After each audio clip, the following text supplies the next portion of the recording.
2 weeks ago. Oh wow. Yeah, 2 weeks ago. Right.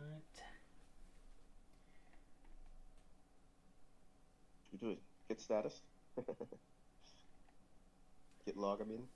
Excuse me. Yeah. Once this loads, let's git log. Work on f strings. Oh well. Let's do the graphical thing. Debug specifiers. Lots of examples and f string format specifiers. Yeah, so we have lexical analysis and standard types, and we were kind of trying to put that together. We preferably put everything in its place and not have it duplicated elsewhere. So let's look at those two sections. There's lexical analysis, and there's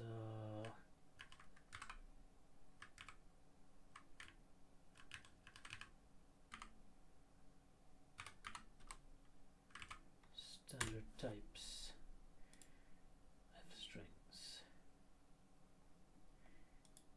All right.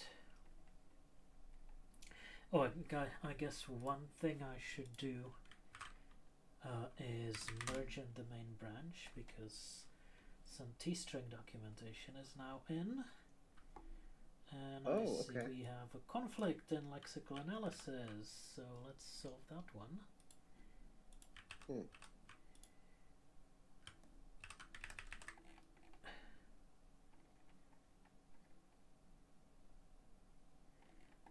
The conflict involves our stub t-string section. Oh, okay. Which we can just remove. Yep. Anything else? Yep.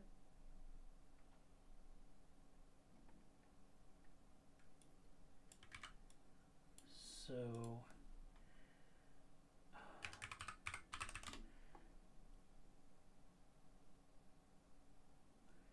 what changed here?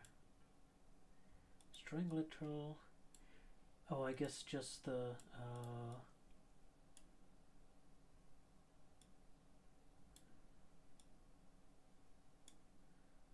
quotes on these.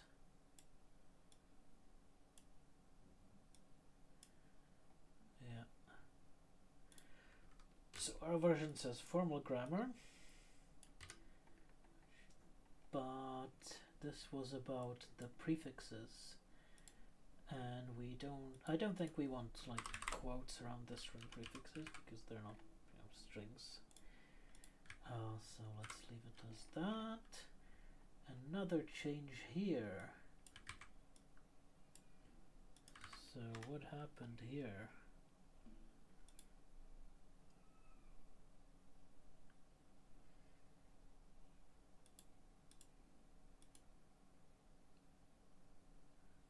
Oh, there's the removal of the quotes again. And we added for example.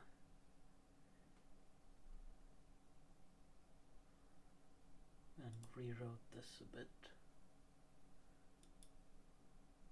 Okay. What's next? That's it. Oh, nice. So that wasn't so bad. Doing the three-way diff, which means when there's a plus or minus in just one of these columns, it's probably okay. If there's a plus plus, that means this line changed relative to both of the previous versions. But I see this part of the change is okay. Just change the quotes here, and relative to this, there's like more text after it, so that's fine. This looks good. Oh, I should add it first.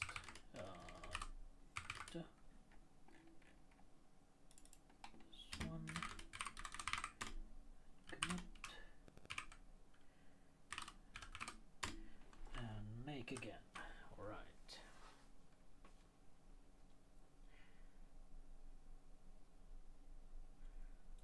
I guess a lot of the docs changed. Anyway, our section is f strings then, and f strings here. So this is lexical analysis, this is built-in types. I think we got rid of the quotes here.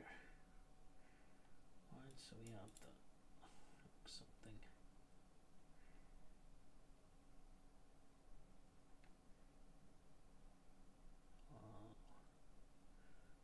Start double curly braces.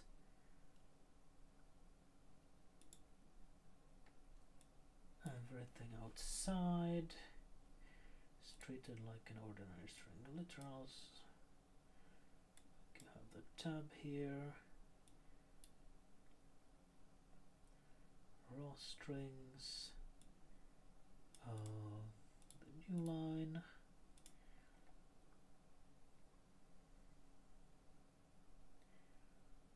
This needs to be put in parentheses.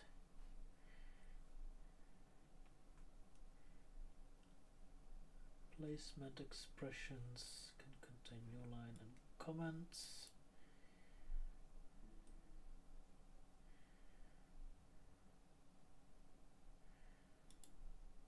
After the expression, replacement fields should contain these things.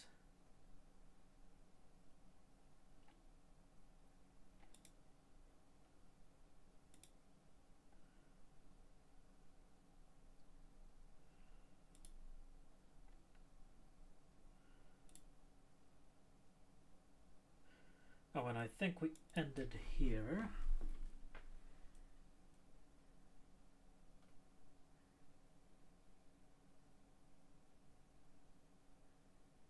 Right, this note that we added, I thought about it a bit more and I don't think it makes sense anymore. Like, replacement fields cannot be split across literals. This doesn't really make sense. Instead of that, we should say somewhere that you can nest t-strings. Oh, that's true. Like we have here the stuff about the assignment expressions in parentheses. Yeah, okay. And we should say it is possible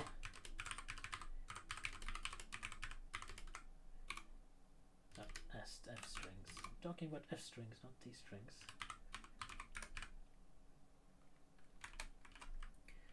And yeah. we should say something. What should say? We say here.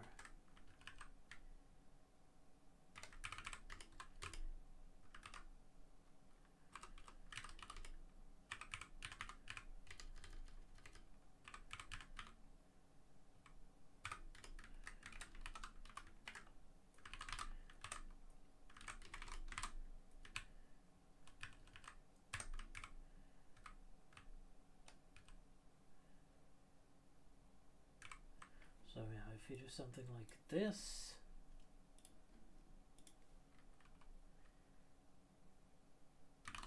I should probably make Python since I'm on a new branch.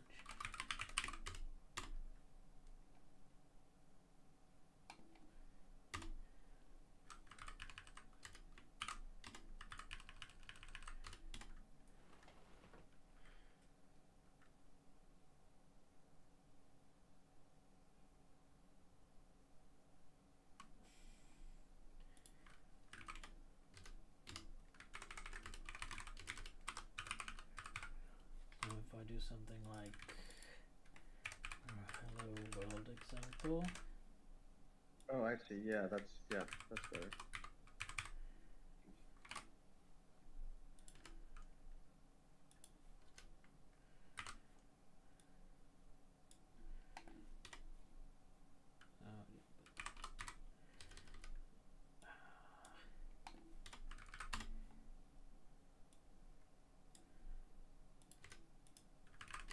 place, in the right place.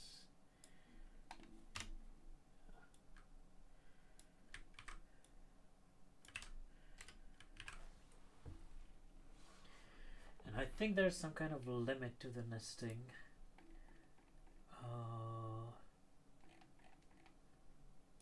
Where would we see the limit? That's in the PEP for syntactic formalization of F strings.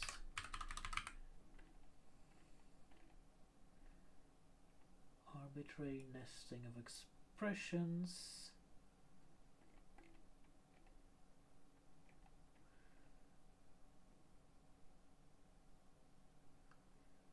Here it is. Implementations are free to impose a limit on a nesting.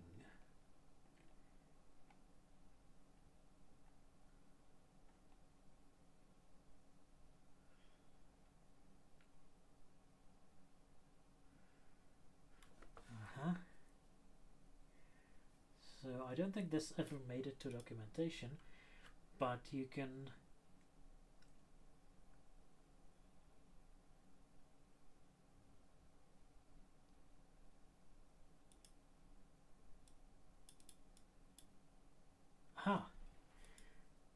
the 2 levels of nesting which we just documented is a CPython implementation detail.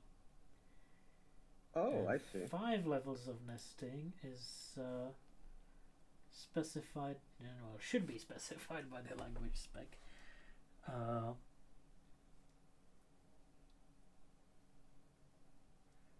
limiting nesting is not part of the language specification.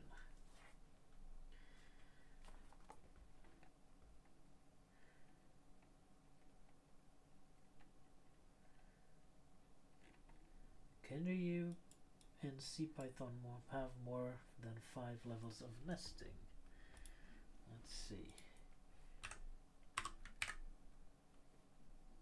We put the F's inside one another. That's 1, 2, 3, 4, 5.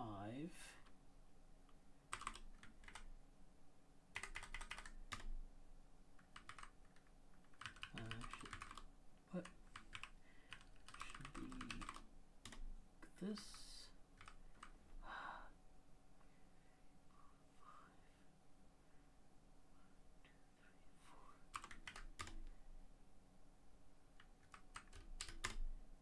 There. Okay, this works. And inside here I can add another literal.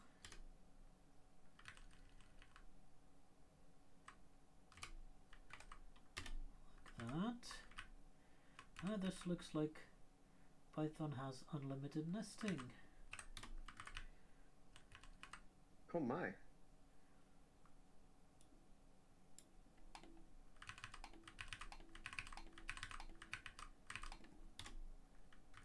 Ah.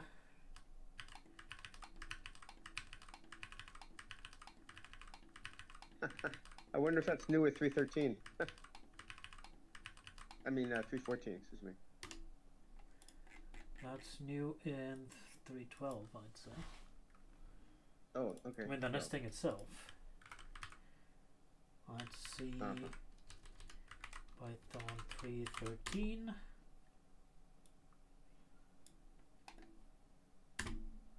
Oh, that works. 3.12. Oh, that works. 3.11. Nope. Nope. So 3.12. Okay.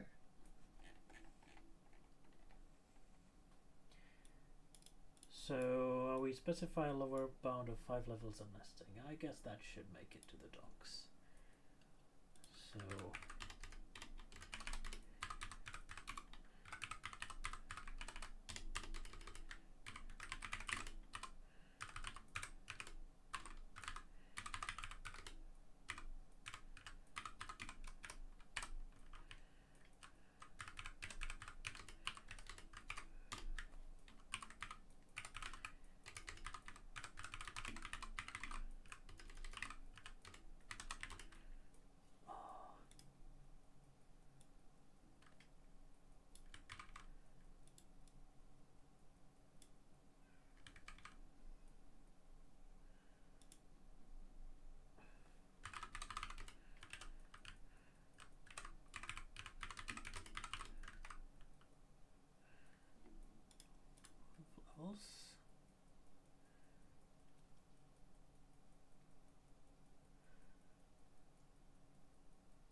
actually nest these. Let's try that. So you can have number 3 and a field size of, let's say, 20. So you can have this, but can you have an F string here?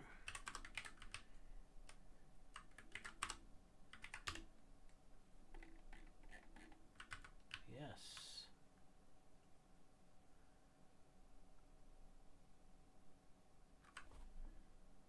What happened there?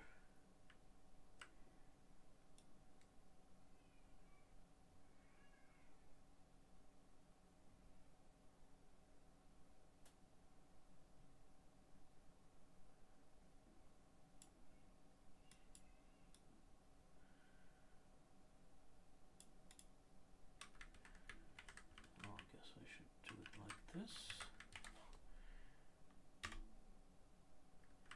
Unsupported format string passed to set format.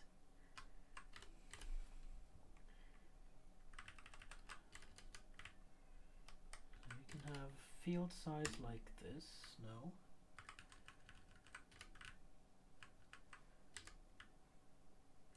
Oh, wow.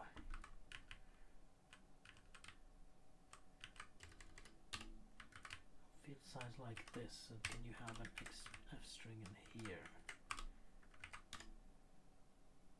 Yes.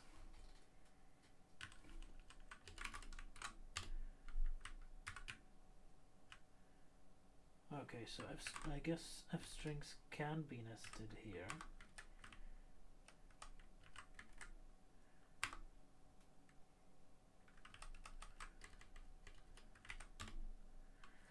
So an unlimited.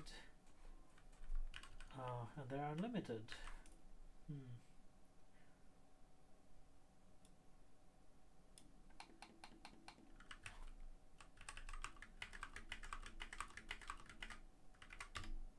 Okay. You cannot nest replacement fields, so this was correct.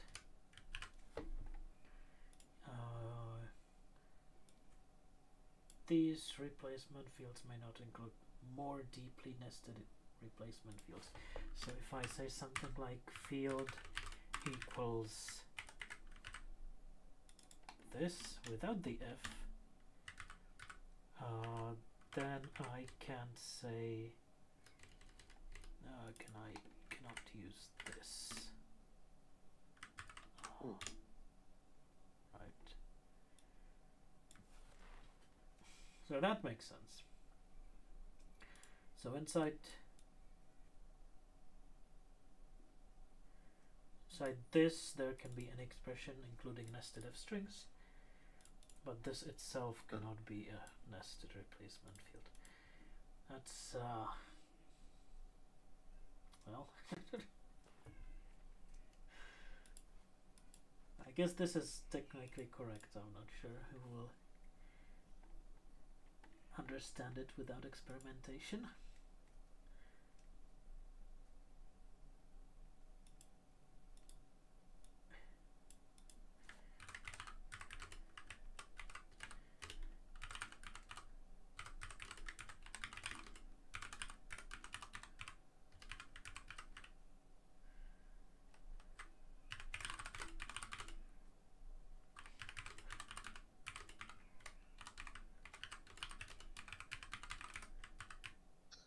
Oh, that's okay. Yeah, that's a nice. I understand now.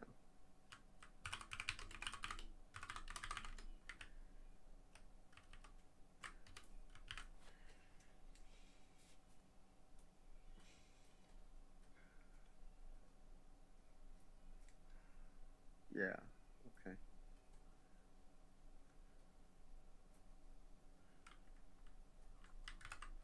But I guess that's now not an implementation detail, right?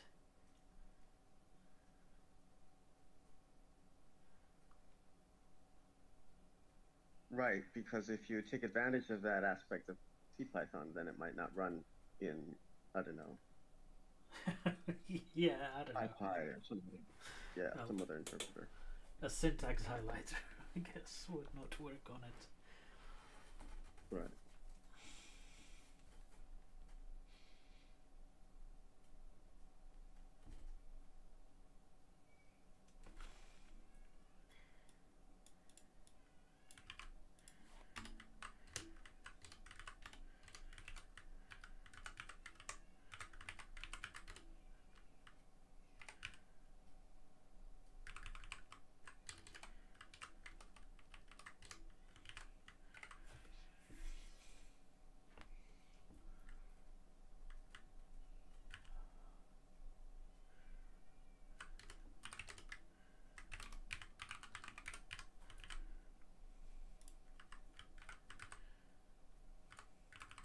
I guess that this would be most correct.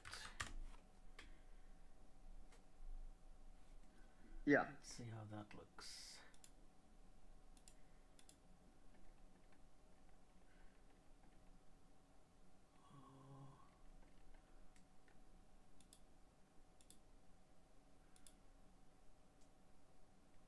Doesn't have a box around it, but I guess that's fine.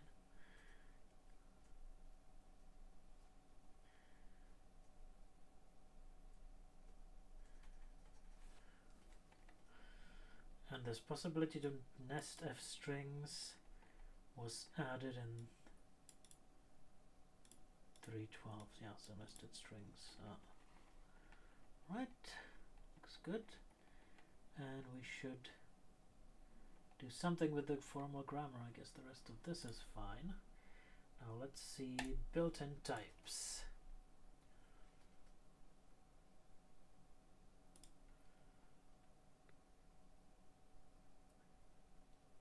Is this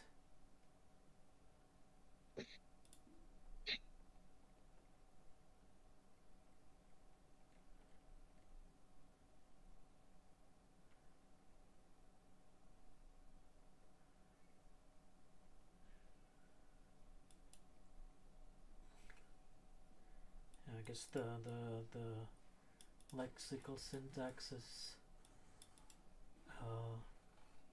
covered here. Repeated here, and then here we say what the debug specifier does.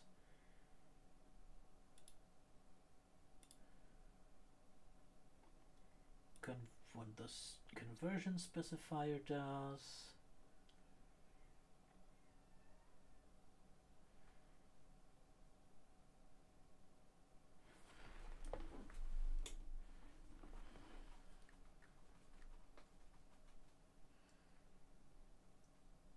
What the format specifier does.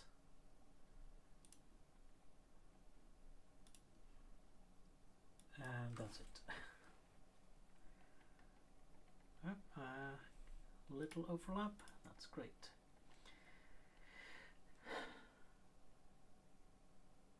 Now there are some changes here which we need to merge with the section above.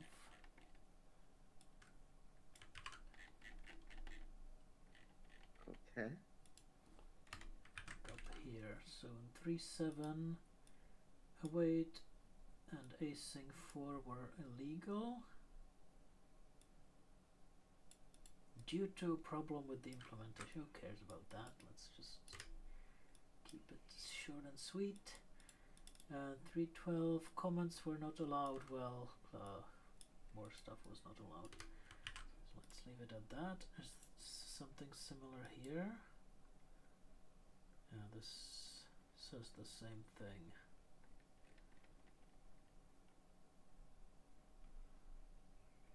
That's probably good. Okay, and then after formal grammar we have some examples of formatted string literals. Let's see what's not covered. Not here. Here. His name is this. That's covered in here. The R, yes. Repr name. Wrapper is equivalent to R. That's just nice, showing how the R is equivalent.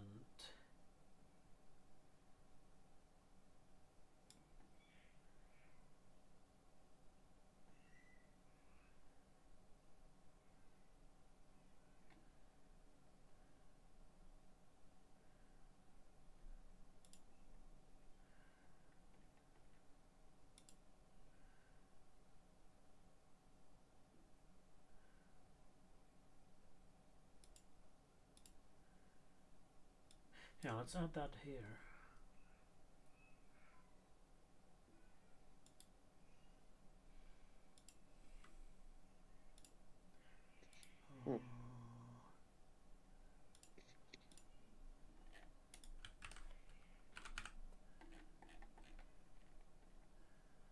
So here we can have wrapper 1/3.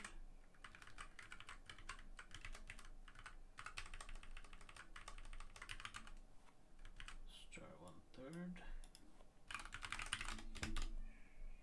Well, set 1/3 to something.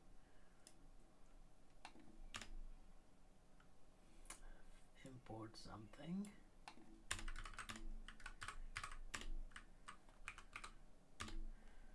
So this wrapper would be this string.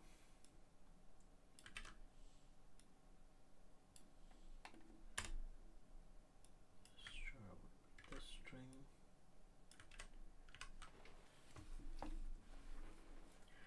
And then this one for ASCII.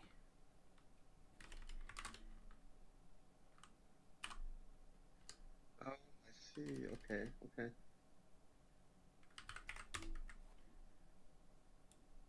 Oh, we need something Unicode in this. We do.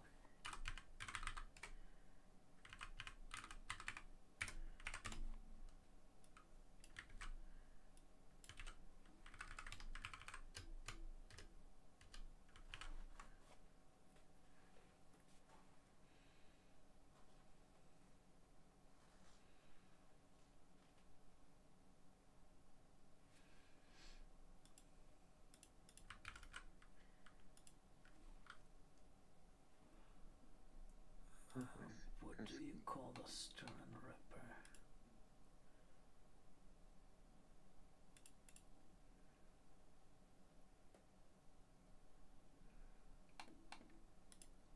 All right. Let's put that here.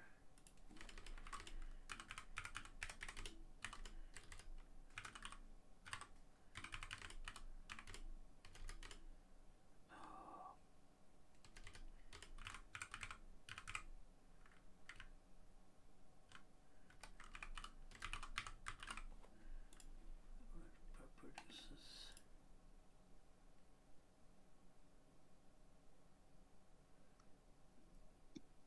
presentation that matches the Python syntax.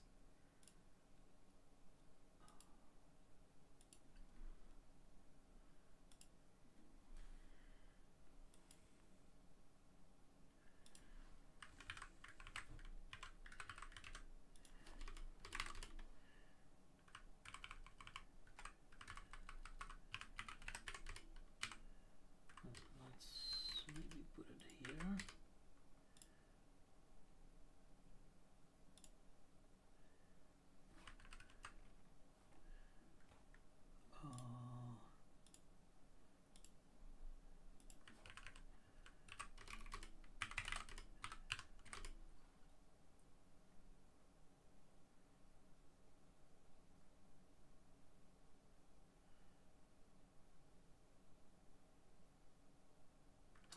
Or maybe let's assume that people know what stir and wrapper is.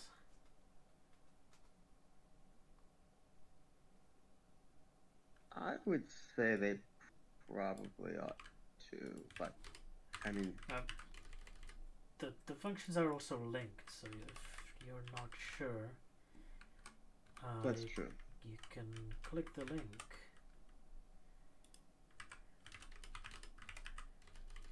Let's keep these the easy one first and then keep the order here.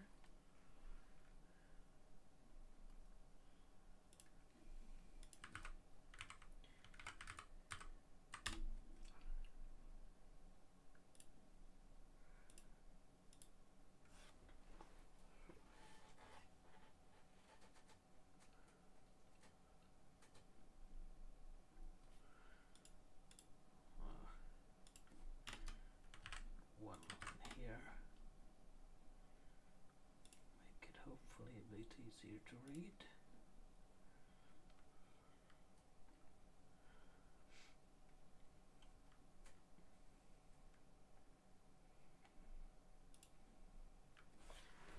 Okay, so that's what this example gave us. Now there's the width and precision.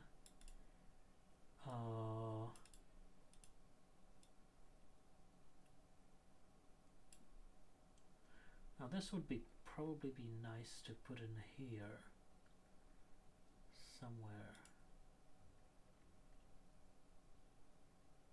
Yeah, let's not show off the format specification mini language. Like this is right. Probably best covered in that section. No, it's not, but it would be best covered there. Let's show the width and the precision. Alright, so we'll add the number here. Use a number here. Let's use a float. 14.3.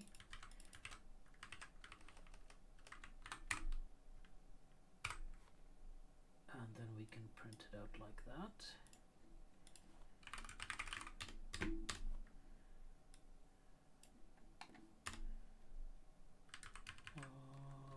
Left.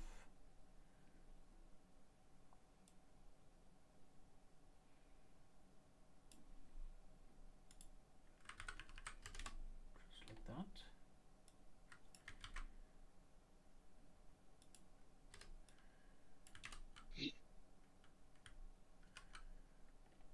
And then we can put in the field size and print the number.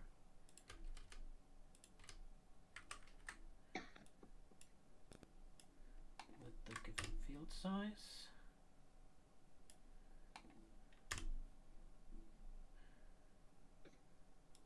Just the same thing as before, that's good.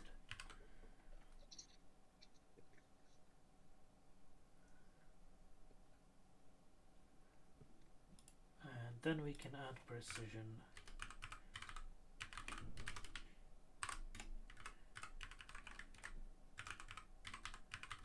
Oh, just put the dot.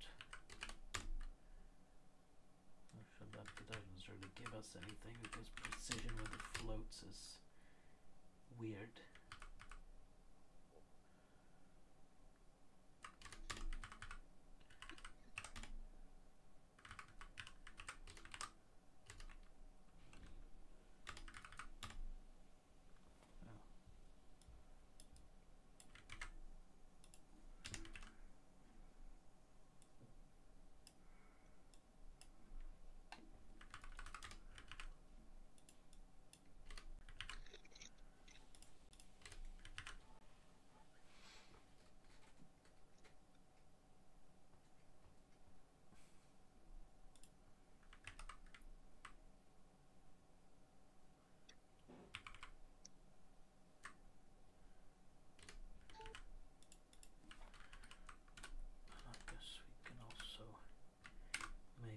Example the same here.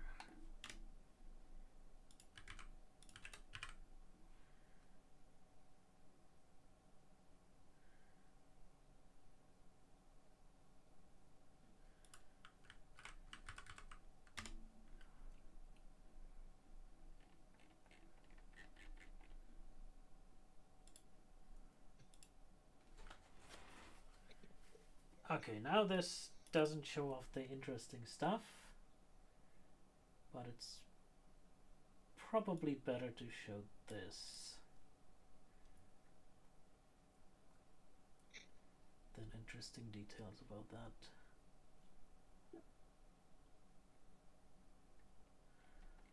Alright, so that was for this example.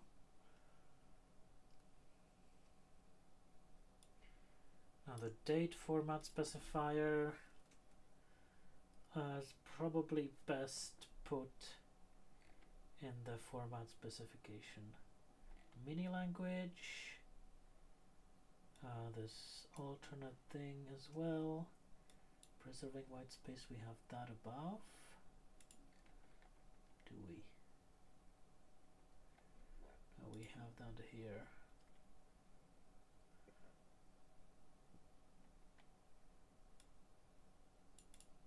Oh, white space on both sides of the equal sign is significant, but it's also white space before the expression. Oh, right. When this name is taken from here, we probably want to use a number here or something.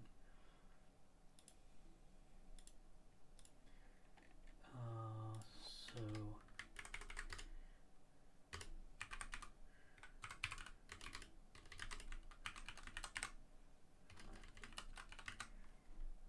that number equals this. Hopefully, let's check.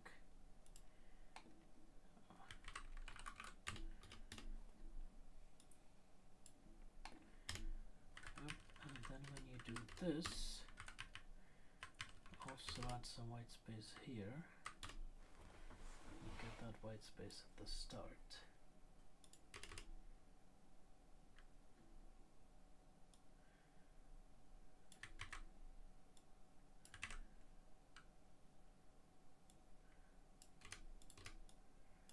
Let's do that without the print, so it's more obvious.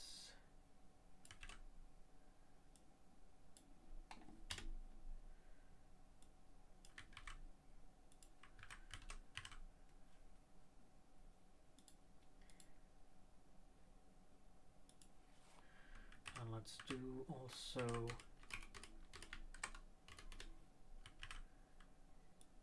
white space within the expression.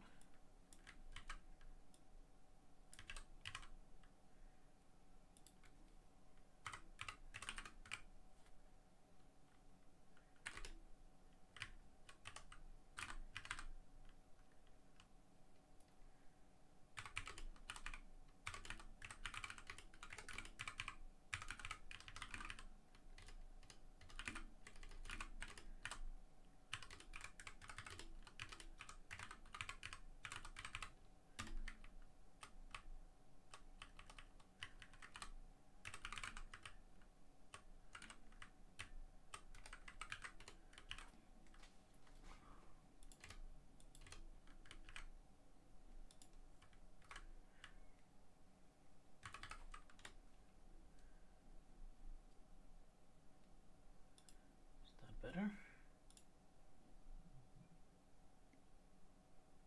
Yeah. Yep. And in here,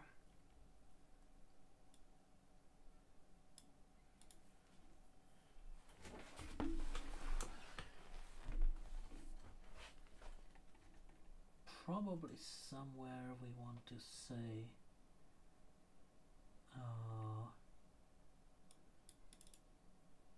and white space is important.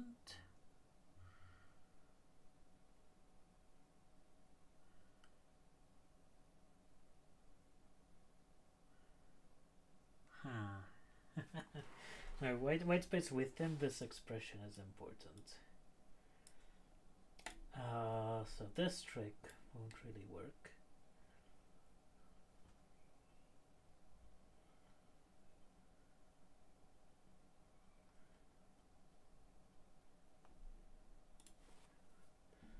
Well, I guess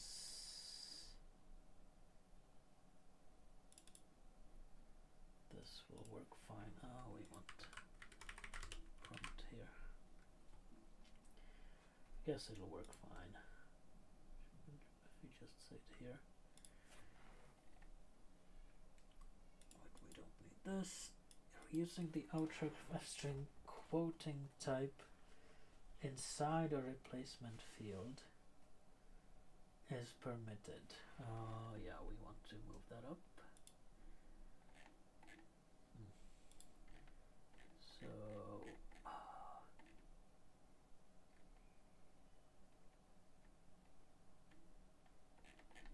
where was I?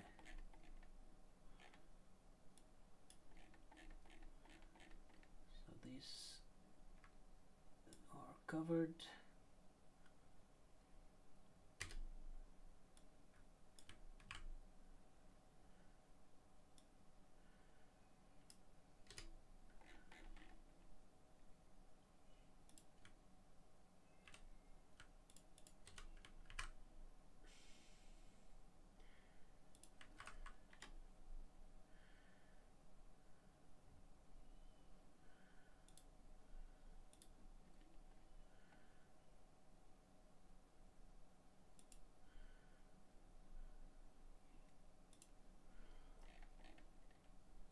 Now backslashes are allowed in the replacement fields and are evaluated the same way as in any other context.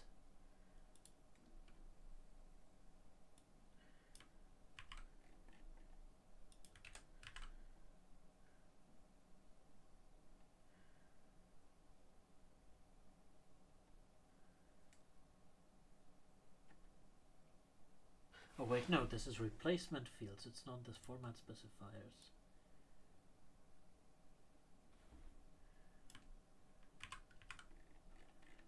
So that should be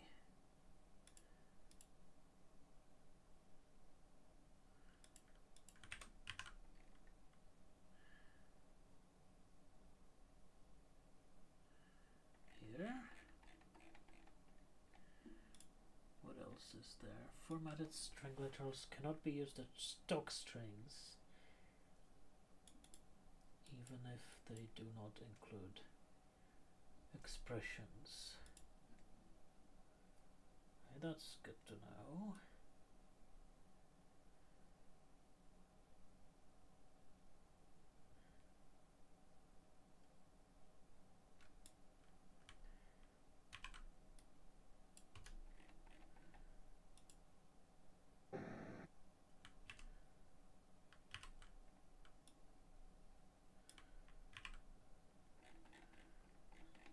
Probably want to move that somewhere up.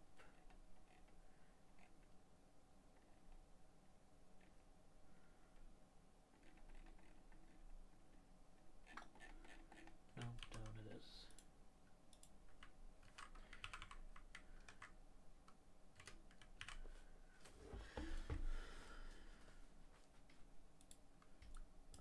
Let's just print the docstring.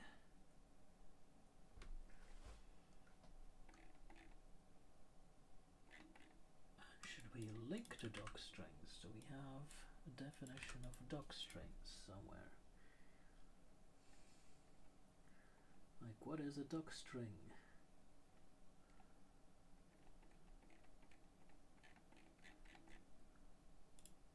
The documentation doesn't say.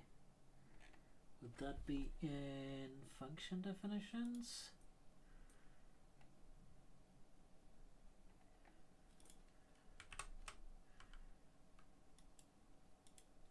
Ah, here it is. A term docstring.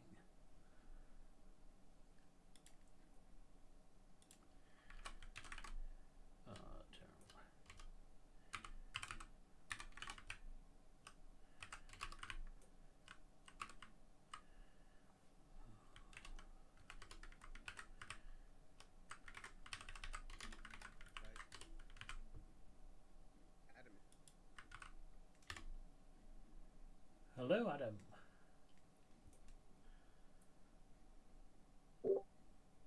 Hello.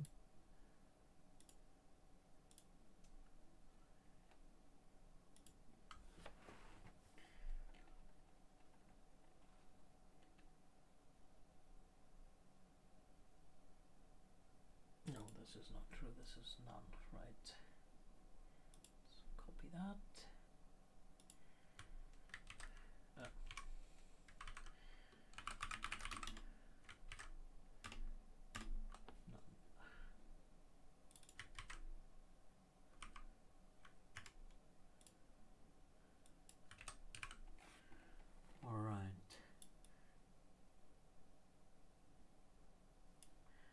Here's some C also. We should put that in a box above here.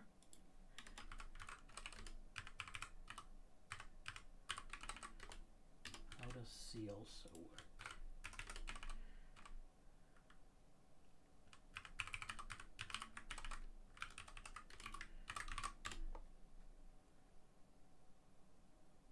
Usually we put lists of things in C alsos.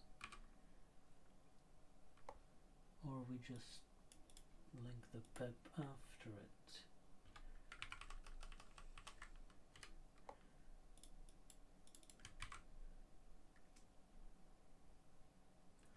And this should be a list, so we should see pep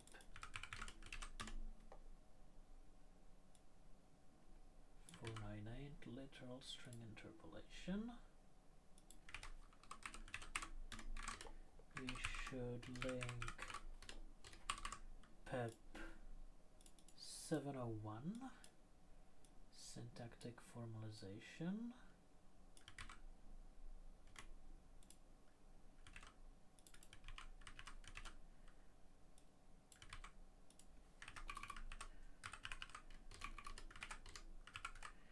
And we should link this stir format. Does it work like this? No, there should be a blank line, right, before list.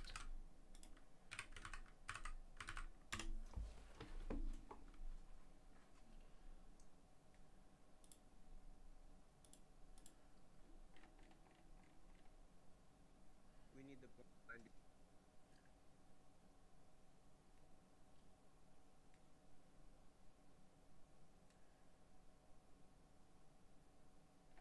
And the C also maybe should be at the end. Yeah, that's it. Like if you read through everything. And should the version added and version change be at the end? Or at the beginning? Oh, I think those might be at the beginning.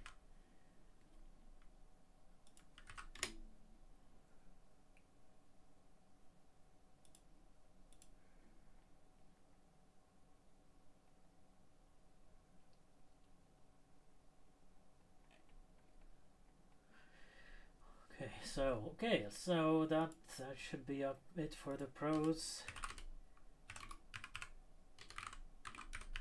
Let's add something to this subtitle because there's been a lot of text before it, so people might not remember what that's for. And now this white space doesn't really belong here. There's not a good way to encode that. We'll need to put that in the text, so let's just put the equal sign. Oh, let's keep the name for the equal sign like that.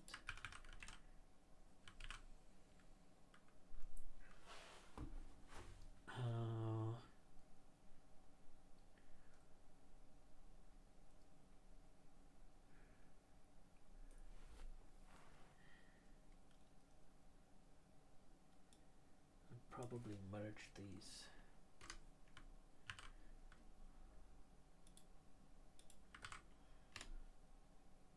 Can we do that? Can we leave an empty line here, or will that end the directive? No, there's an empty line.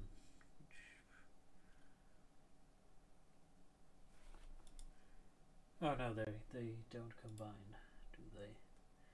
F string is an F string start, F string middle, F string end. F-string start has an F-string prefix.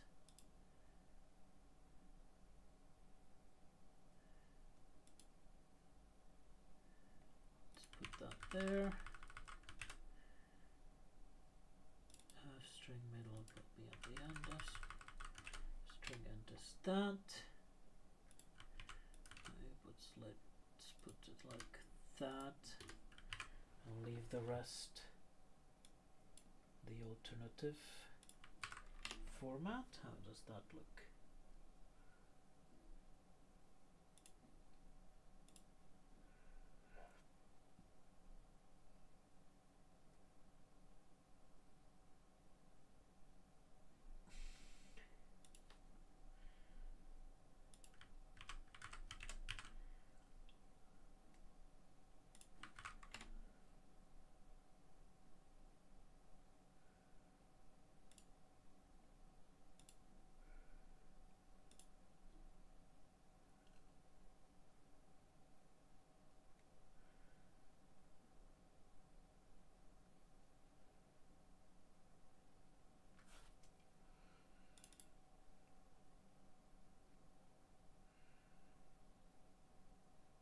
So F-string middle also cannot include the quote.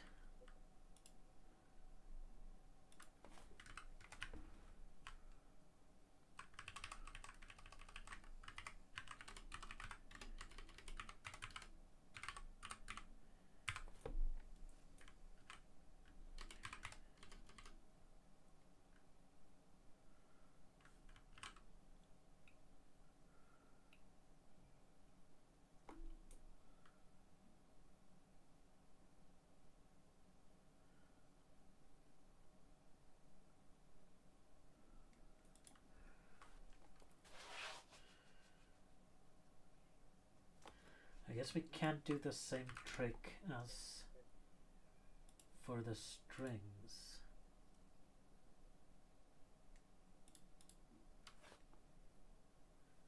With this look ahead in front of string item, because this is a bit more complicated.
How do you formalize? So if I wanted to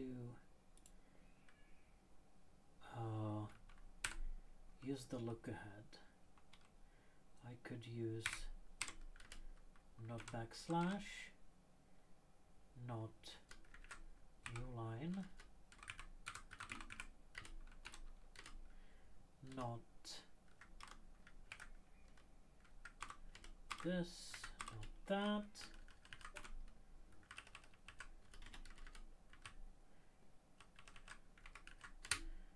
Any source character and not the quote. Isn't new lines and backslashes are permitted in F-string middles now because of the formalization in the grammar, right? Right, but only triple quoted F strings.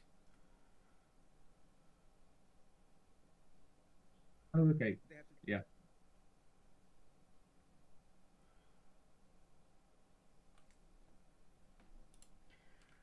But this is weird. This is weird. I guess I should use like F quote here as well.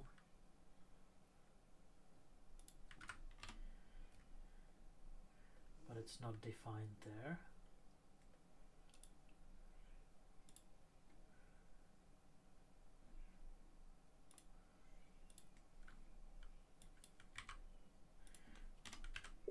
I think I have a counterexample.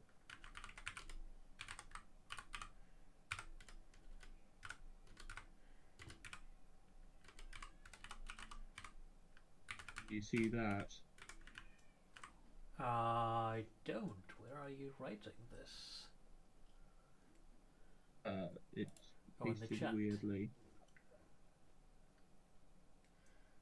Ah, right.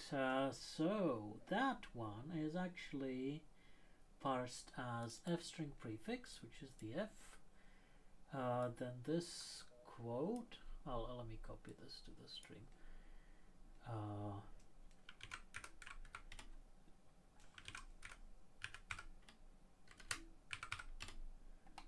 So here's the example. But actually, you don't even need the comment character. You can get rid of that. I thought to do Right. relevant. So yeah, that's the prefix, the quote, and then we go to the f string middle, which is an f string replacement field. So there's the brace and then an f expression, but now we're parsing an expression, and that can include new lines. Oh, okay. Yeah. Yes. Sorry, I've gotten myself mixed up with the middle, as in text, quote unquote. It's a really helpful naming here. Yes. So f string middle as a token is just the constant string part, and this f string middle can include the replacement field. That should have a better name, right? What does the grammar itself say? F string. Yeah, this is using the names from the grammar, so I want to keep them as is, or maybe rename the grammar. It's something like f string literal part or f string middle or some f string middle underscore literal part or something like that. Oh yeah, I remembered the wrong token. Finally.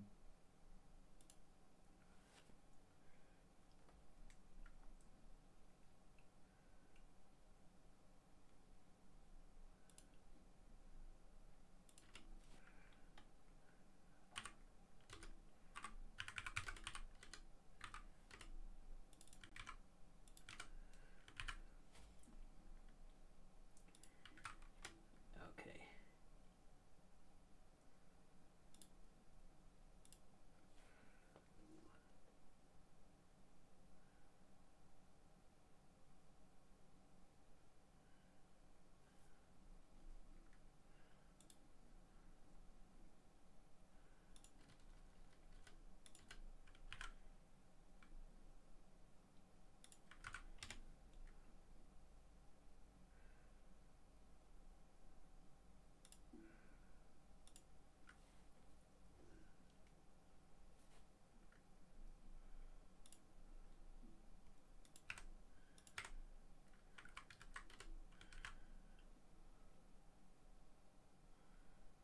Okay, I guess this is formal enough.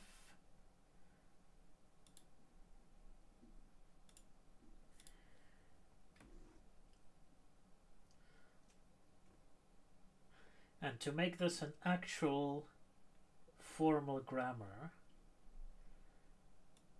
everything here would need to be split into Well, everything here would need to be repeated 4 times. Once for each of the starting quote styles. Right, then each of these would define their own quote thing and their own like this new line or not.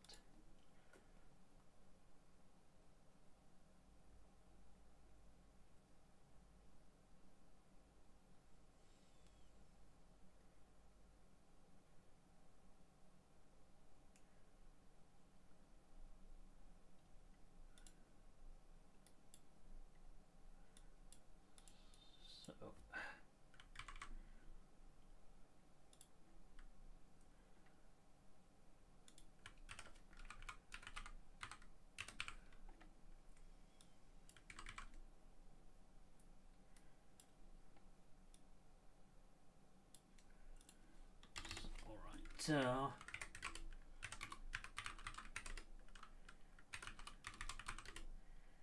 where should we say the F-string grammar is difficult to formalize. The F-string grammar, how do we say this in the introduction?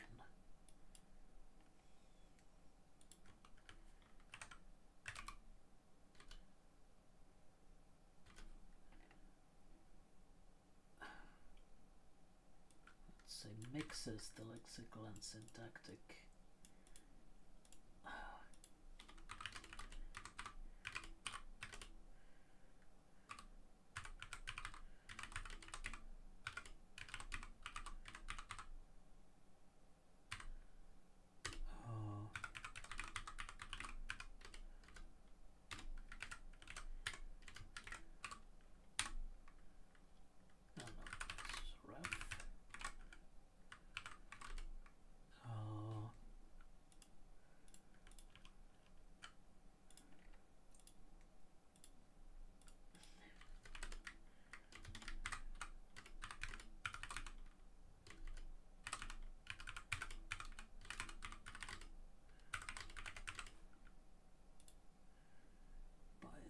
Partly by the lexical analyzer.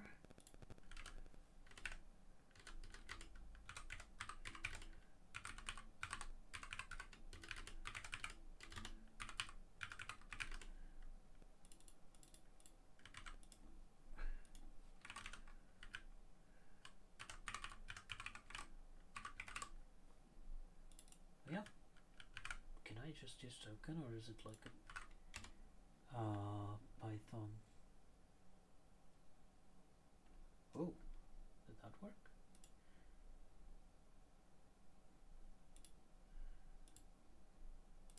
No. So this is a Python data. Should really look somewhere.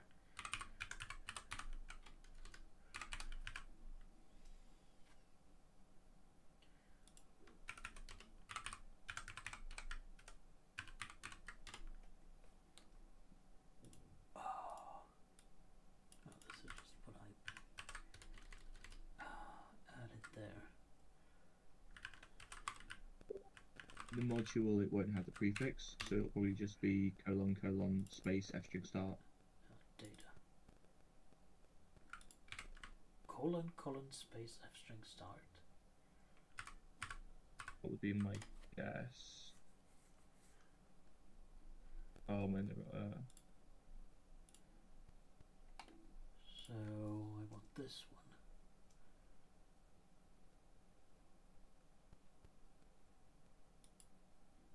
Right.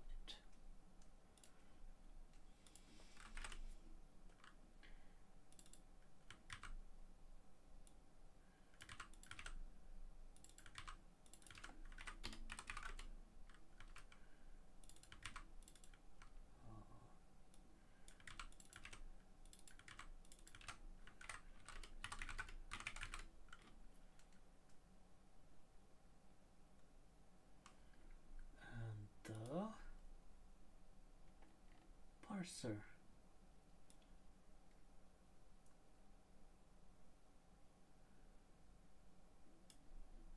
do we market the parser?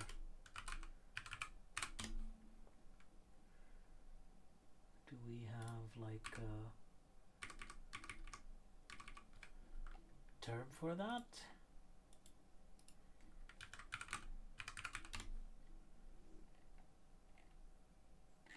And maybe the glossary.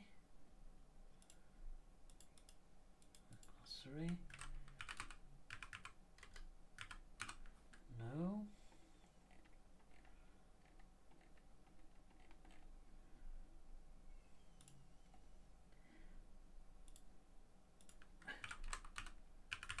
And the parser.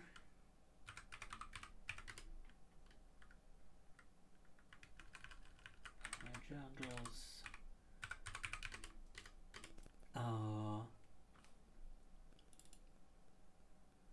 Expressions.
Does this make sense?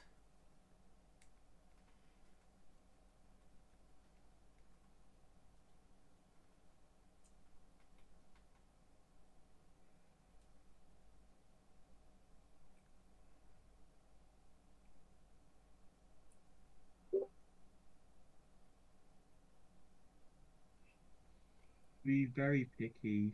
We've overloaded the word pass. Second sentence. Because it's strictly the lexical analyze. It doesn't do passing. It does sort of Right.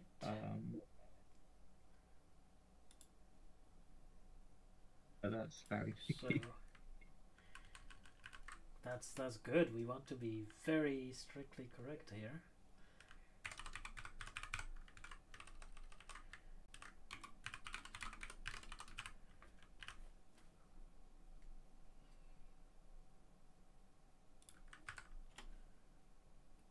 Do we want to say handled or described? Handled, I guess.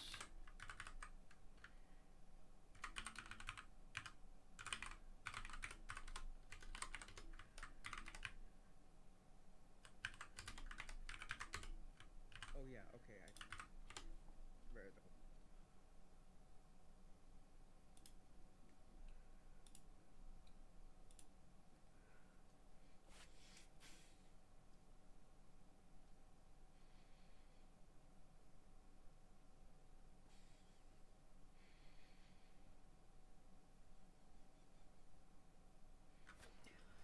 So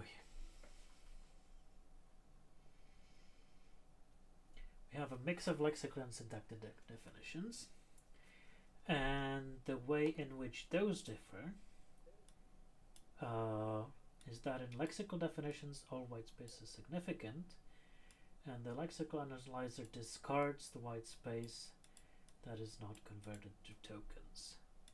So I guess if we say something like this with a lot of hand waving about which is which, we need to describe exactly how white space is handled.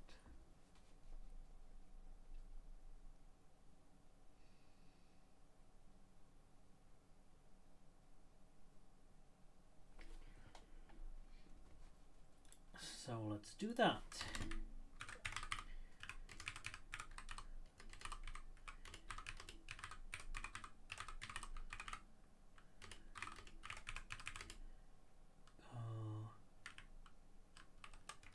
And these these situations.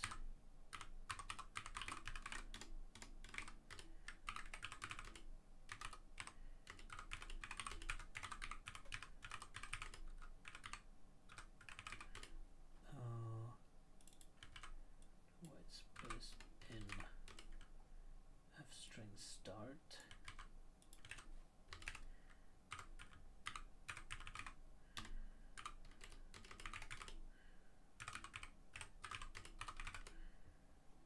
Read the prefix and quote.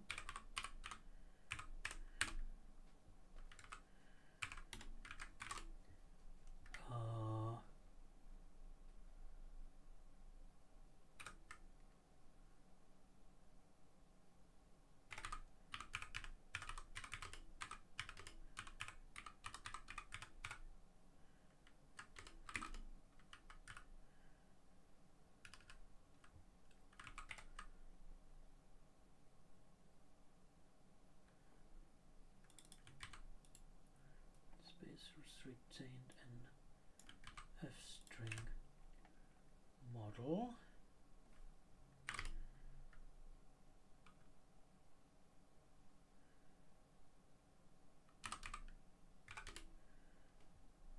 White space in f string middle.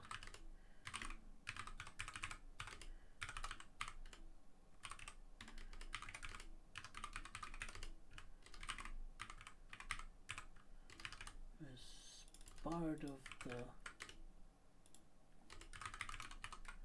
literal string contents, and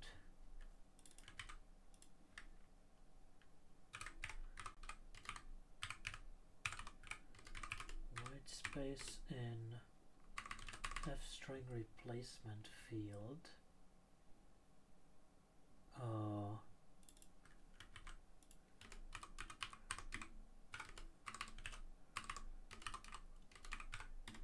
Around f expression and a debug specifier.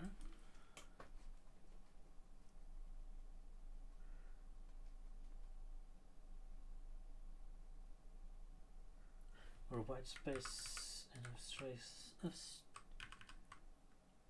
replacement field after the opening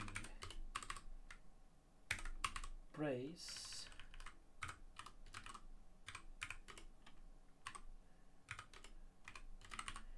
up to the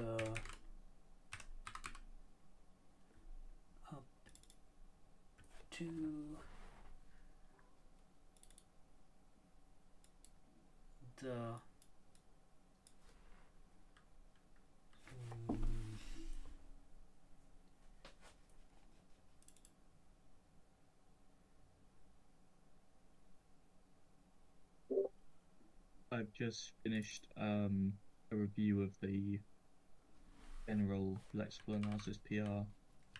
Oh, nice. Did you leave many Few minor comments? changes. Can I say again? Did you leave many comments? Not many. And I always leave suggestions to easily apply. Nice. But there's a few places that are just over indented for some reason, which is showing up weirdly.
Okay, let's leave it like this now for now.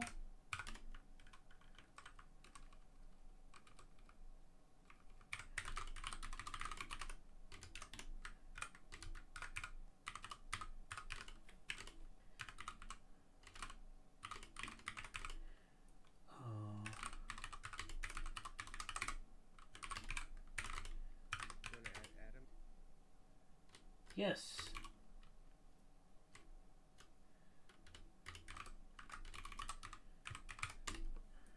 How do I credit Adam?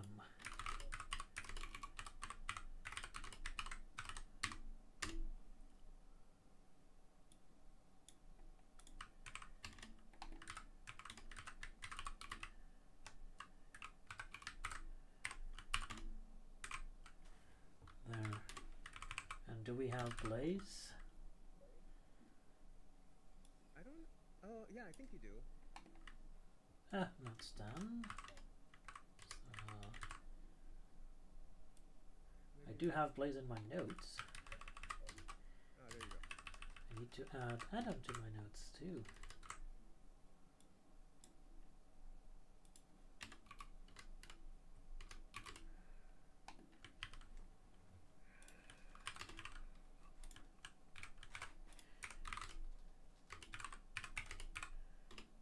Ah. Alright.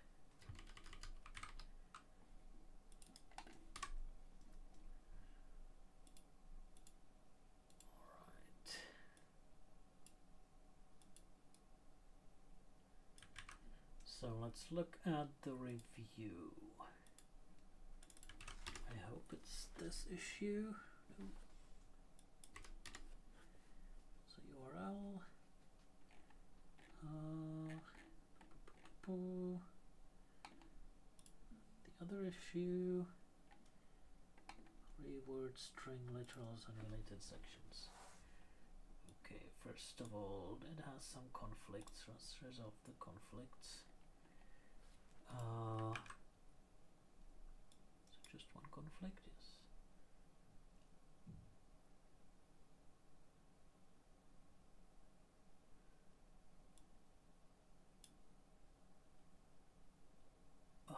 I think your version already covers.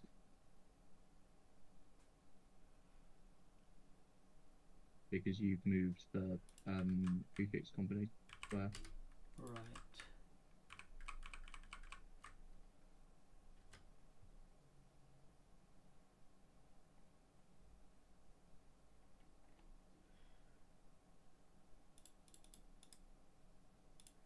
Hopefully that's correct. Probably should have done this on the command line.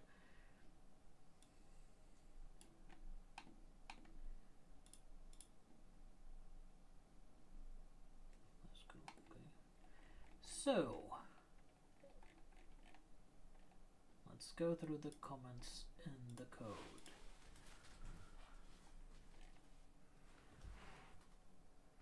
This features, so it removed the note that, right? Yeah, it's because you've got two paragraphs with note that, and I think just it doesn't need the sort of. Right, makes sense. Also note that literal concatenation can mix this and that and that. And this is not true anymore, is it? It is true for formatted string literals. It is not true for F-strings, template string. Yeah.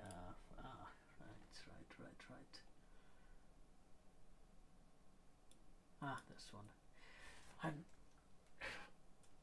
I know the F strings and T strings are different things, but I always get confused about which one is which. Yeah, I'm trying reasonably hard to ensure that we always say formatted or template in the documentation, because the letters are, you horizontally flip a T, it becomes an F. So they're very close. So this one is just the rest of the content seems to flow better if you put the concatenation example before then move it to above line 195. Okay, let's do Because that that in the final- command line later, or in the editor. Yep. Classic Mac OS. Wow, is that vintage now? It's 2001 was the last release, which is sort of 25 years old, and I've always wondered when just the simple carriage return was used, and it is a while ago. Yeah. Right. Oh, this is just straight quotes instead of curly quotes. If you must. If this was a pep, I'd reject that. Oh, do we need Well, PyCon everywhere? So yeah, PyCon is the Python console Alexa, which deals with the three arrow symbols. Right. Should probably merge those. The links/docutils will turn them into curly quotes on the HTML, but using straight quotes makes it easier in the editor example. So that's why I always prefer straight quotes. Easier in the editor. To search for things, because I do sort of, when I'm using a regex search, to open square bracket, normal single quote, double quote, but that doesn't include curly quotes. I see. So you flip these two lines, I guess, to match the order. Oh, alphabetical order. It's so this is actually debatable. Currently, you've got bytes raw, which are sort of vaguely normal strings, and then formatted and template, and then the deprecated one at the end. But if we add future string prefixes in the future, like Ganada wants to add edent string with a D string, so alphabetical might be easier. This order should match the order they're explained in. Yeah, if it matches that order, in that case, reject the suggestion. It was a sort of debatable one. There's a bunch of stuff. Yeah, escapes. Then we have raw strings. Then we have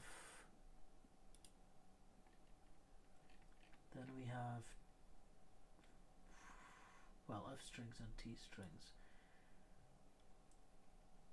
So that was my intention here. So that's bytes literals.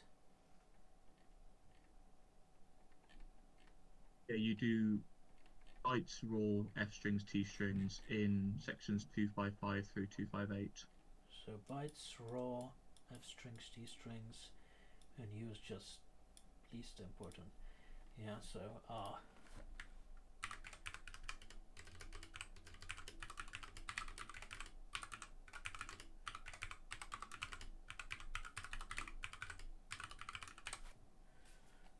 so I'll reject that one.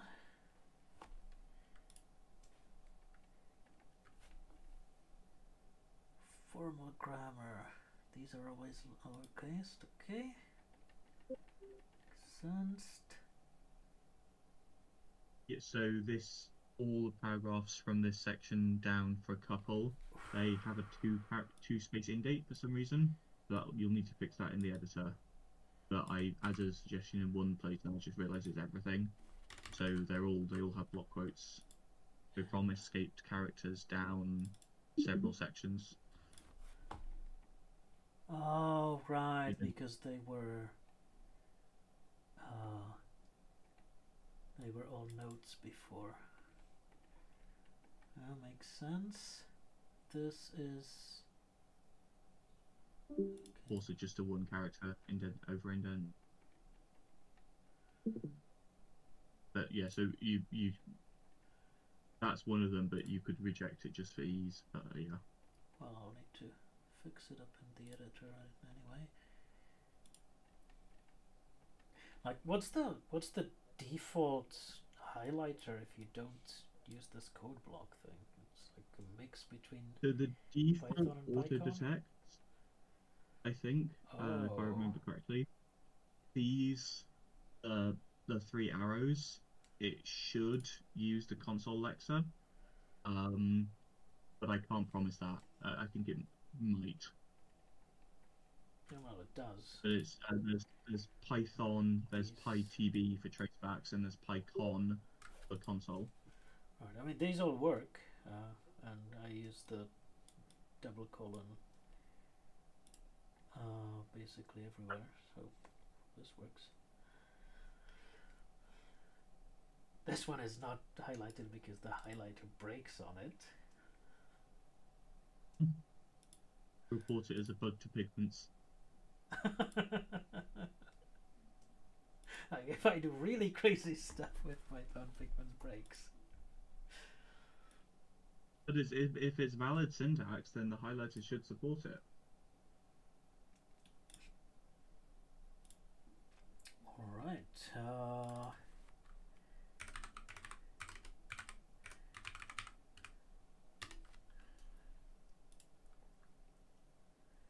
Do they already have a bug open for it?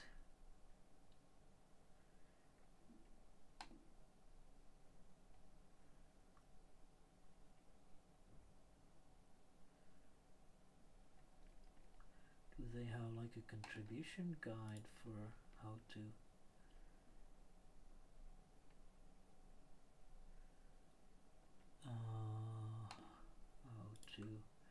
report bugs? Oops.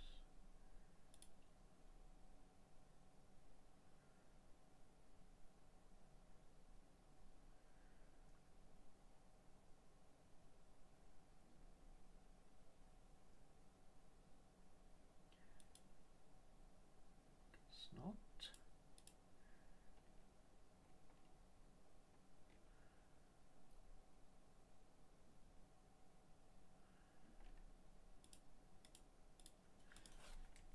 And I guess I should try with the latest version of Pigments. Do they have like a demo?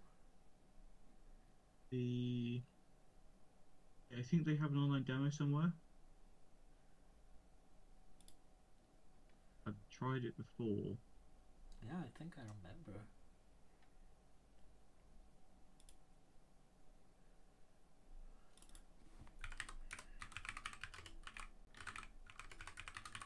Was it somewhere else? Demo. There it is. Okay, and I put in. What was it? This one.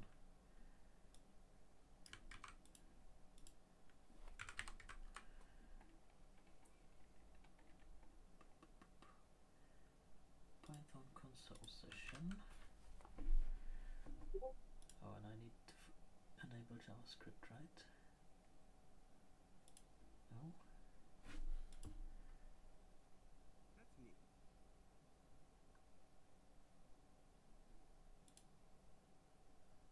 Oh, script is from pigments.org.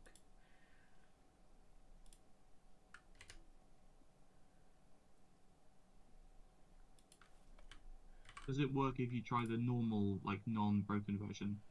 Is it just that this is it being broken? No, it just highlights it. Yeah, if you try a less crazy version, does it work?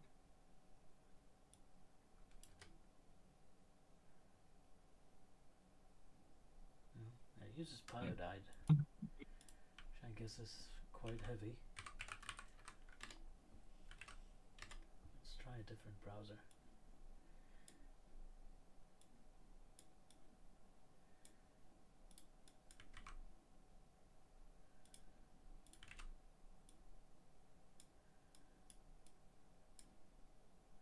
Guessing Lexer. Let's help that. The console session, highlighting code.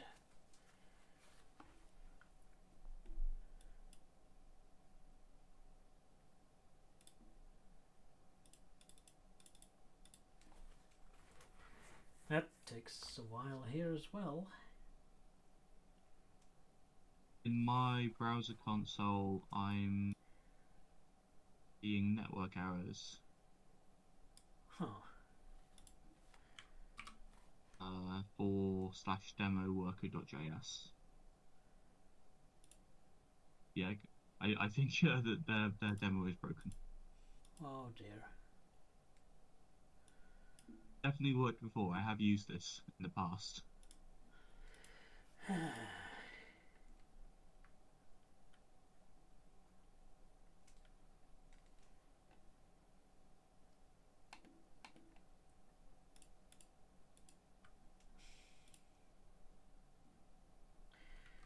Okay, so how do I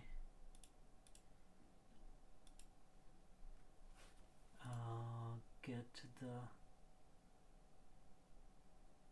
last branch?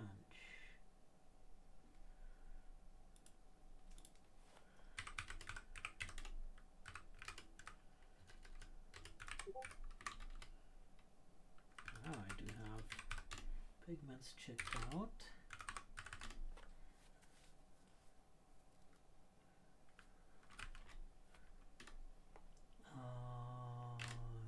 Virtual environment needs talks. Okay. Now I do what is this? It has pigments right here, so I install it in editable mode. Huh?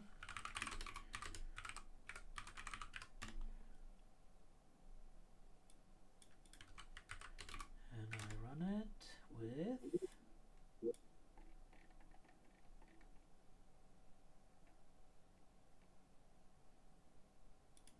formatter. No, Lexer.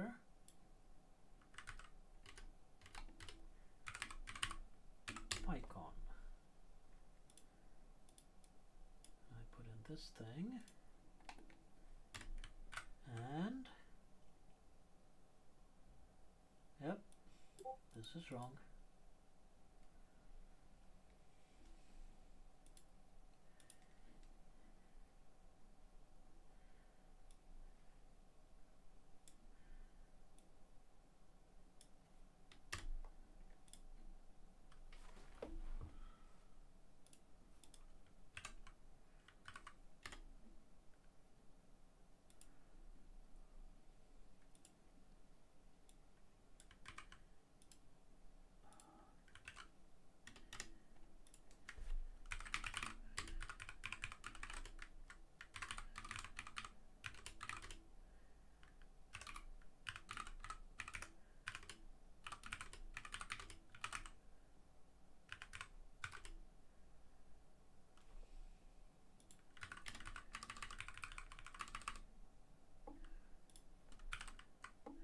Does GitHub do this correctly? Oh, GitHub does it correctly. Oh. Python lecture or the one for the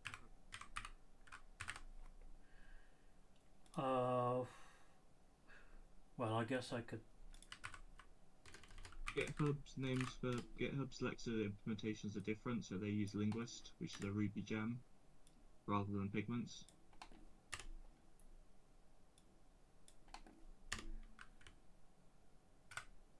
Oh, I see. So, so a syntax highlighting in a Pigments issue be Ruby.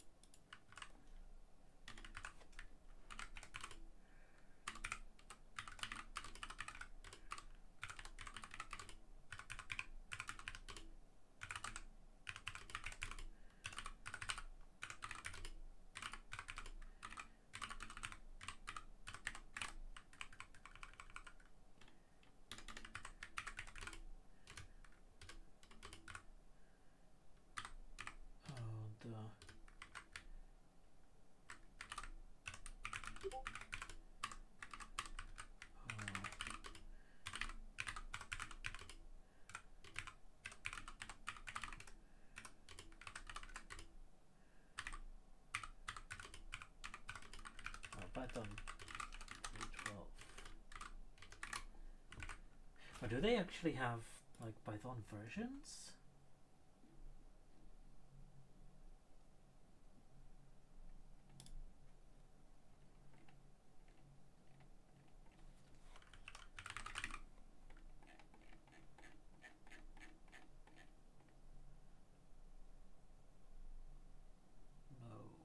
No.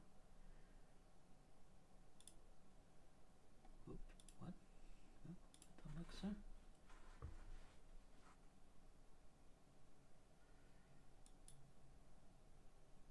Version 3.x, I suppose. So So it should be the latest one, arguably, I guess. yeah.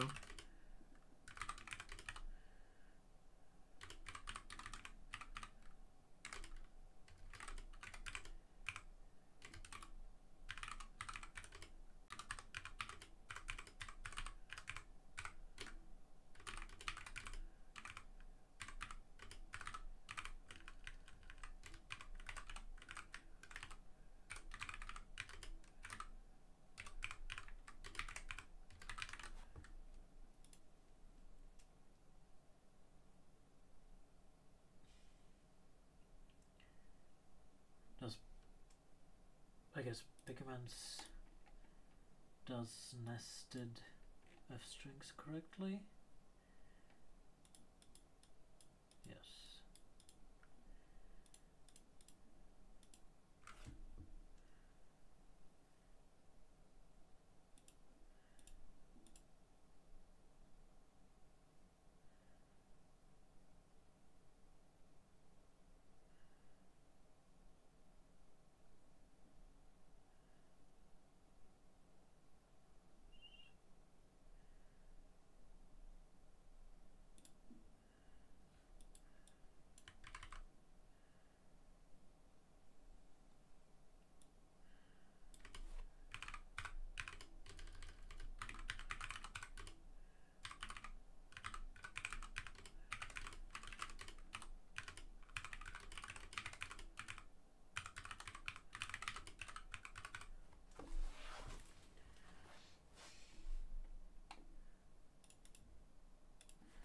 So I should also search for 312.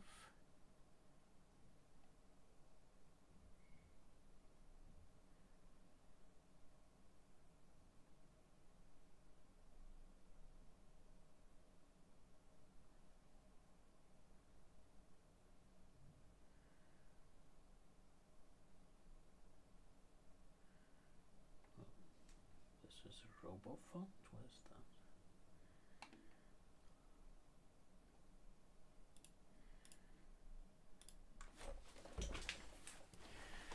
Well, hopefully I did that correctly.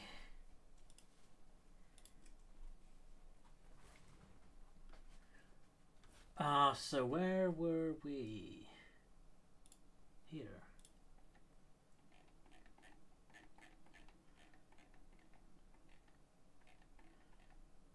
It was the couple of remaining points of that review. So, into Right. the order of the paragraphs and removing the indentation.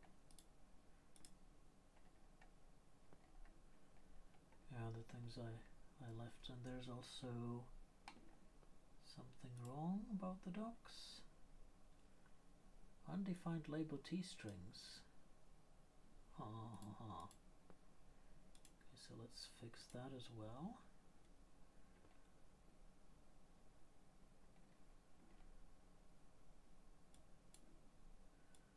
Is this also about the T strings?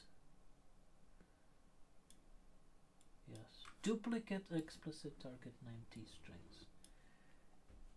Okay, let's fix that then.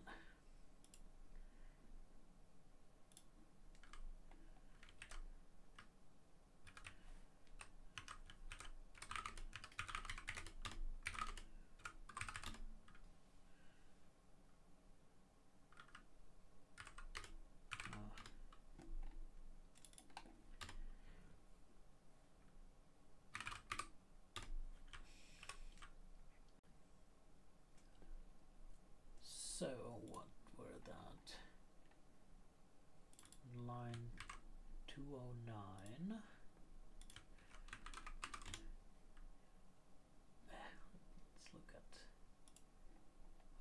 says this feature can be used to reduce number of backslashes before the byte's t-strings restrictions.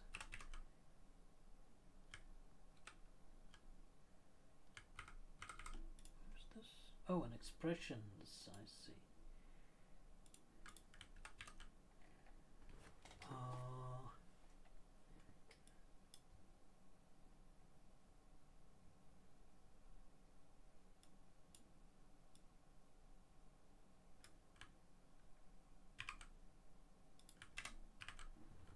Like this. And all of the paragraphs in those sections, right? So that's escape sequences. So this one, escape characters, character, hex, named, hex,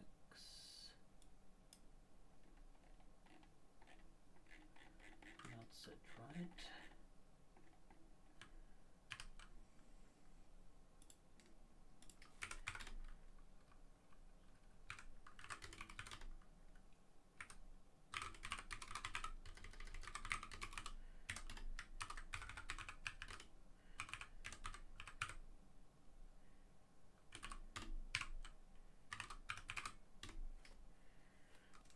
This show, yes. Duplicate explicit target name on line 1096.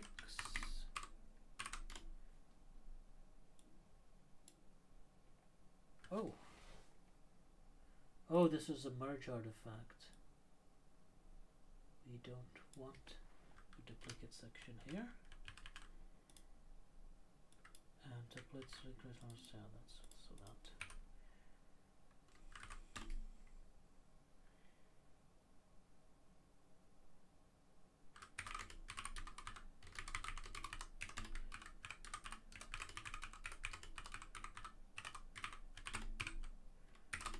Let's also look at the merge itself.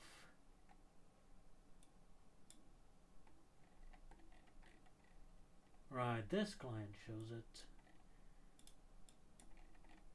Everything merged cleanly except I left this step section there. Should be good now.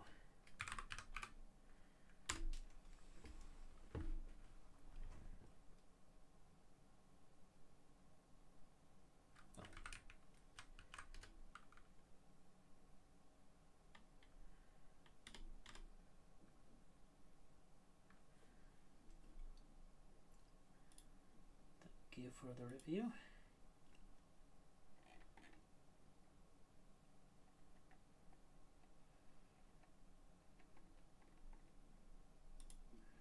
Do you want to take another look, or should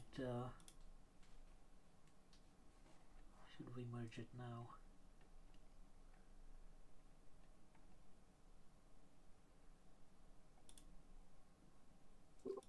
No, it seems fine to me.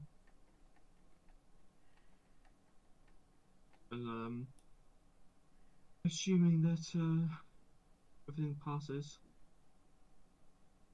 the very quick thing I will do is just look for block quotes on the page.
apparently we've added an EPUB build to the doc.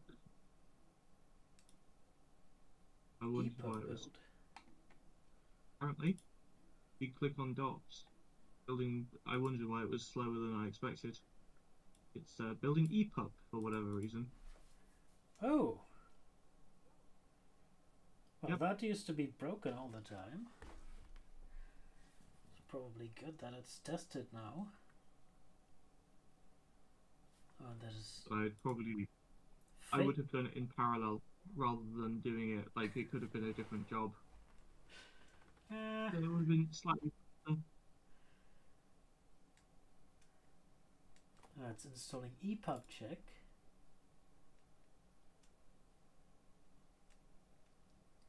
Adam, do you mean a different job in the GitHub workflow? Yeah.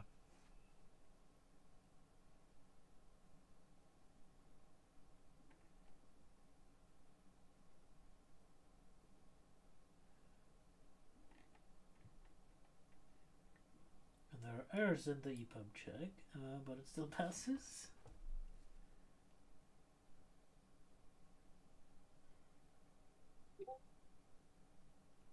Sometimes it's better not to ask questions. Yeah, I guess.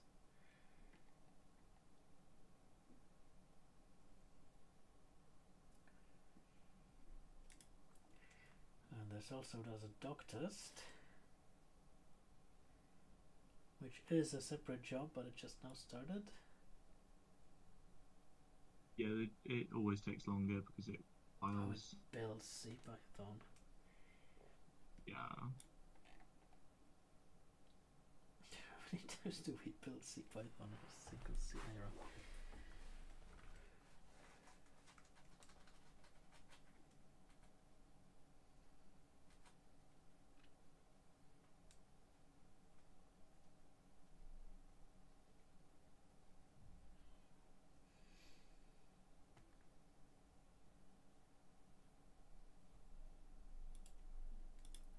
Right, so are you happy with this pull request? You are. Okay, so I'll enable automator here and stop watching it.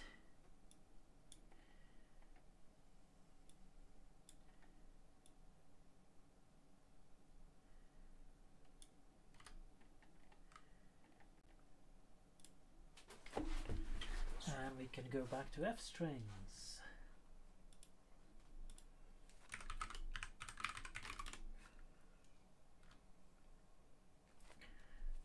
Where were we? Well, we have about 3 minutes left, so not much to do. But yeah, this was about the explaining the formal grammar. And I wonder if this should like make it super formal.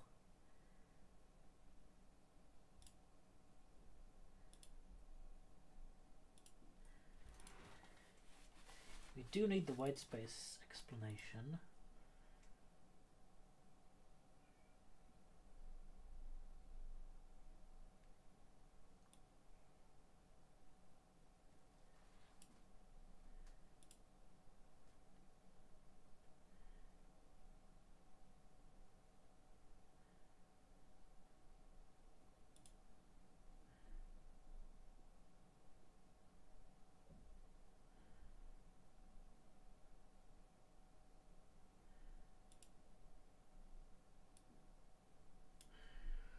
Let's make that slightly shorter. White space after the opening brace.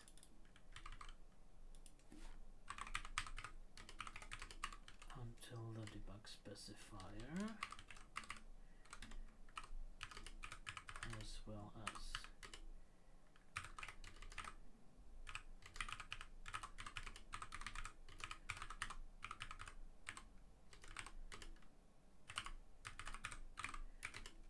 space immediately following specifier is retained as part of the expression.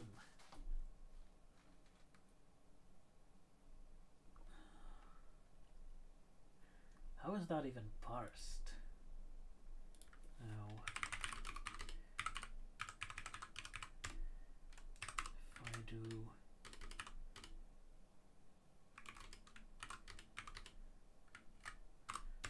this. Right, it doesn't even show up in the tokens.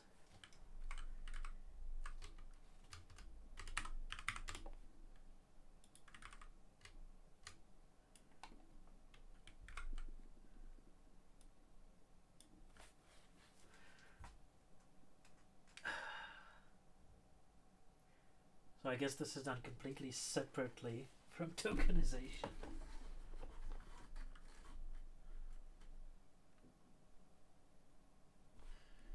We like do an CPython implementation detail.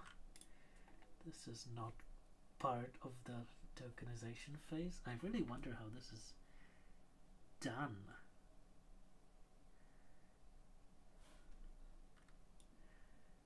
In the parser.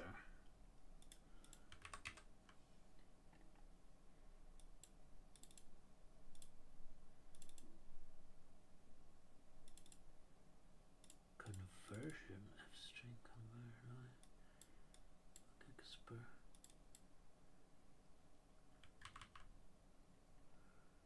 By pgen formatted value. There's some extra here. Where is this?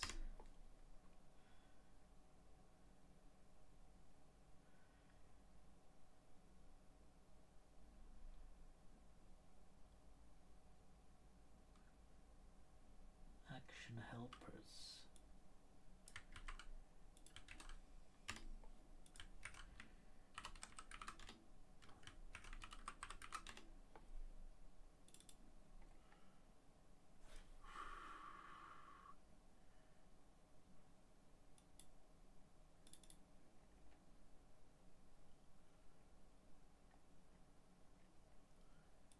Find the non-white space token after this.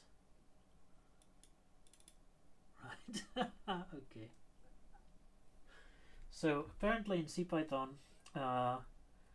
if you do this, the tokenizer doesn't really care about the white space, but then the parser will find the offset of the opening brace and the offset of the token after the equal sign, and it'll just grab a part of the source string.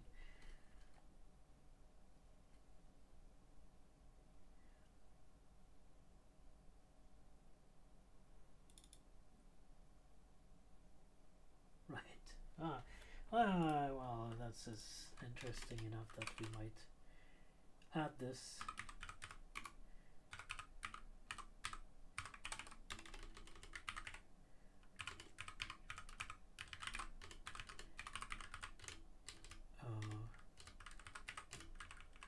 Is not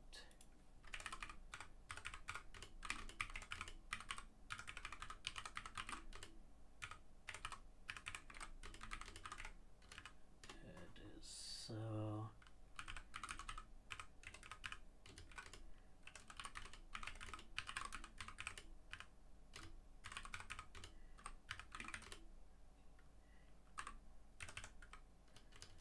using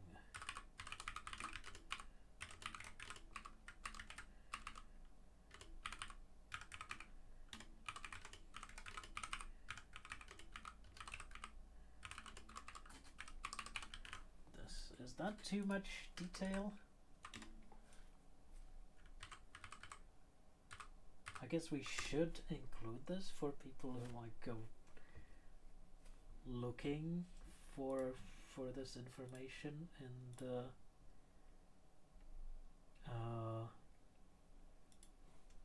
token stream.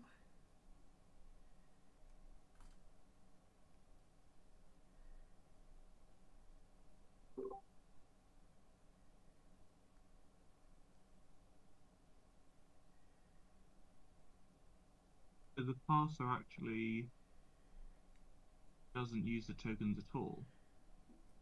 Now the parser uses tokens for the tokenization, But for the debug specifier, like for the equals in the f string. Sorry, to rephrase my question. The tokenizer does not emit white space or tokens matching the white space that was there. The parser goes back to the source file and looks at the white space again. Yes. So if you do this, Oh gosh. this value is just yanked from the source file. Yeah. Which is why you can use, new lines in there and stuff, and it all parses correctly. I think given tokens in an expression are discarded, right? So how would you get this correctly? Python used to have an unparser for cases like this, which was its own giant can of worms. Well, we still do have an AST unparser, but I mean, yes, it was then added as public API, so it can be removed now. I don't know if like type annotations use that.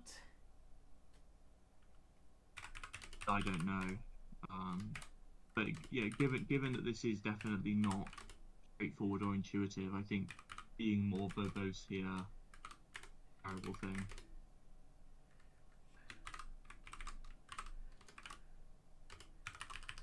So let's see how AST does this. There's function definition. Right, so there's nothing in the AST here about the white space around this plus. So I guess the unparser needs to be used there. Yeah, like in this annotation, you just have the binary operation, and that'll get unparsed if you ask for the string representation of this. Might want to improve that later. Yeah,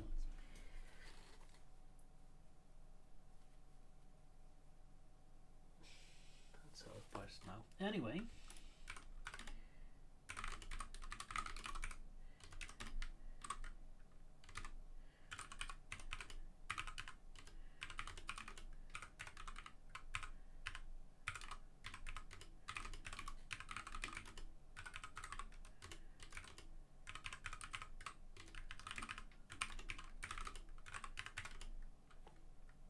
We are out of time for today, so I'll say goodbye and see you next week. Hopefully to finish this thing. I think we need one more note in the formal grammar about this really being 4 formal grammars, but I think we're getting really close. Thank you for the review, Adam. Sounds good. Yeah, thanks. That also pushed us a bit further. There's one little thing left, and we're done. Right.